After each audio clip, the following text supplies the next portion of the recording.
आपण पाहत आहात प्रेस मीडिया न्यूज। 16,000 कोटींचा कथित घोटाळा, माजी पोलीस महासंचालकांना कोर्टाचा समन्स।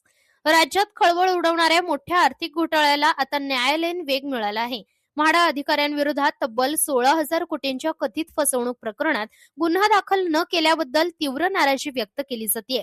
या प्रकरणात माजी पोलीस महासंचालक सतीश माथुर यांच्यासह काही वरिष्ठ अधिकाऱ्यांनी थेट समन्स बजावण्याचे आदेश सत्र न्यायालयाने दिले आहेत। सुनावणी दरम्यान सत्र न्यायालयाने स्पष्ट शब्दात सांगितले की अधिकाऱ्यांनी कर्तव्याकडे दुर्लक्ष केल्यास ते गुन्हाच मानला जाईल। तक्रारदारांचे जबाब आणि सादर केलेले पुरावे नोंदवून पुढील कायदेशीर कारवाई करण्याचे आदेश देत न्यायालयाने प्रशासनाच्या भूमिकेवर गंभीर प्रश्नचिन्ह उपस्थित केला आहे।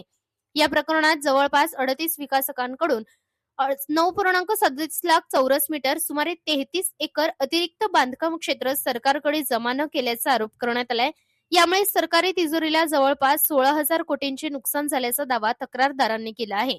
न्यायालयाने सुनावणी दरम्यान कडक भूमिका घेत कायद्याच्या आदेशाचे उल्लंघन म्हणजे न्यायालयाचा अवमान आहे असा इशारा देत तपास प्रक्रियेतील त्रुटींवरही ताशेरे ओढले।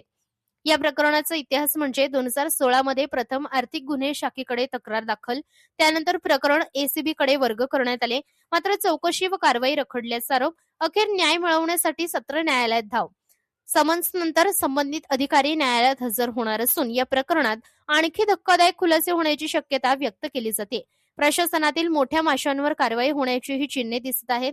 हा केवळ आर्थिक घोटाळा नसून प्रशासनाच्या जबाबदारीवर मोठे प्रश्नचिन्ह उभे करणारा मुद्दा ठरत आहे।